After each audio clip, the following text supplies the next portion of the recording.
2024 was a great year, and there were a lot of lessons.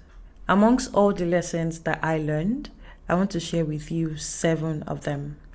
7 of them. The first one would be to surround yourself with genuine support systems. One of the things that I understood when I was going through my goals was when I was checking through them, I noticed that there was none of my friends that I could not talk to about my goals. Why? Because I feel comfortable around them when it has to do with my goals.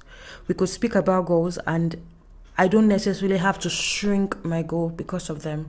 I don't necessarily have to shrink myself because of my friends, and they would understand, and they don't have to shrink themselves because of me.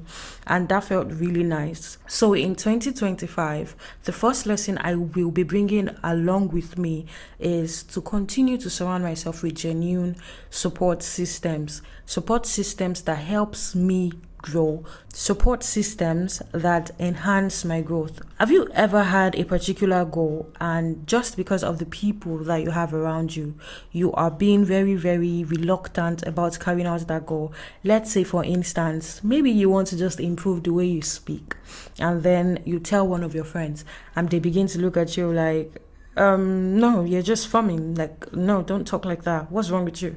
Right? And just because of that, you begin to push yourself down instead of an atmosphere that supports your growth, an atmosphere that understands that change is constant, and to remain relevant while things change, you need to continue to grow, and they support you with your growth and your goals. That's the first lesson I'm taking with me. The second lesson is know your money and manage your finance.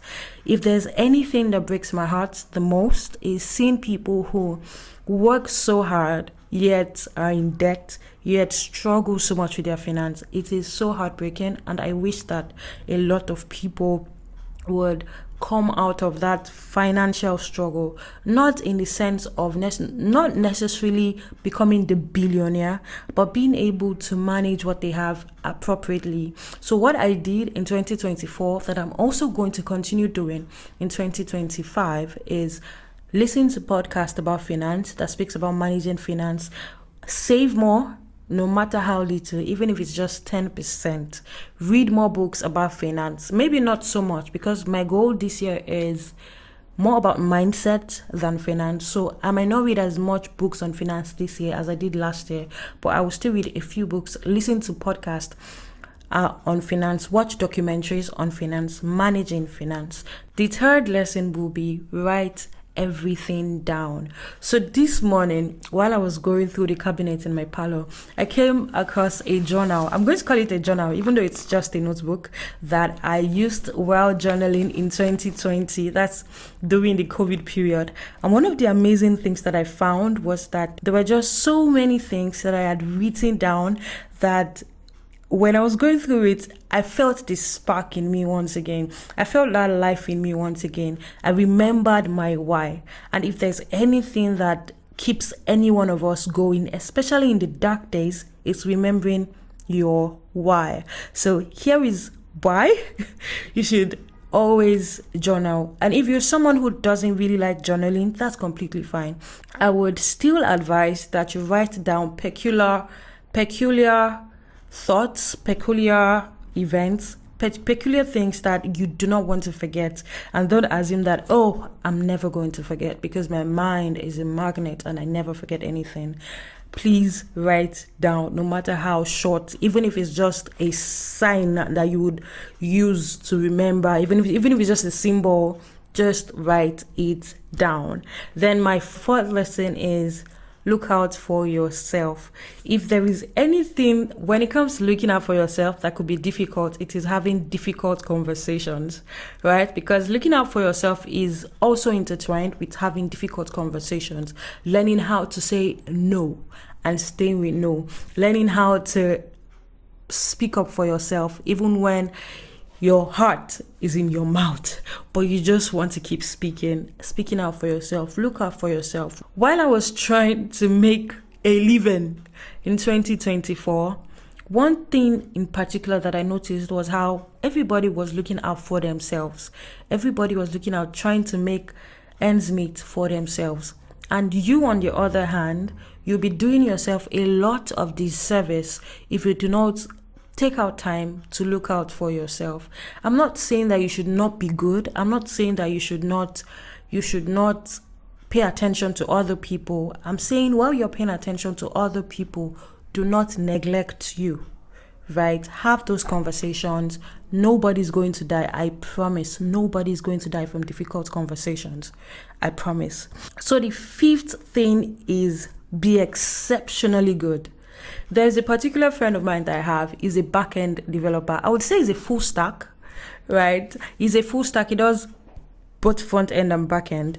This guy, if he decides to leave his job today, he has this confidence that in less than a month, I'm going to get a new job. Not because he is subpar, it's because he is so good that he knows that even if he leaves an organization, someone else is going to look for him because of how good he is, how excellent he is.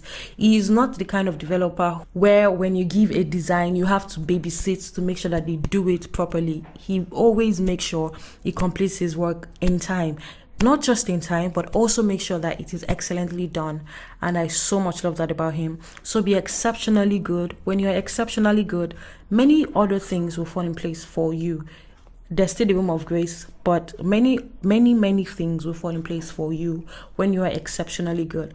Now, on to the sixth thing: know thyself and master thy mind, right? So when I think about 2025, most importantly, I want to read books about mindset, about the growth mindset, just anything about my mindset. Because as a man thinketh, so is he.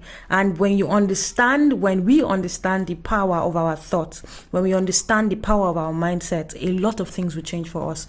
Not just the way we see ourselves, but the way we see the world in general. So that is the sixth thing. And finally, and the greatest of this is love. In 2025, I am going to let go of myself. I am going to fall hopelessly in love, but I'll be hopeful. I'm going to fall so hard, letting go of all the hard girl. I'm letting go of all the part of me that wants to just withhold myself, but I am letting go.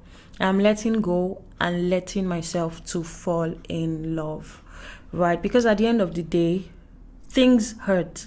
Even though love hurts. Lack of money hurts. You sit down thinking about it, but you never give up on money. Lack of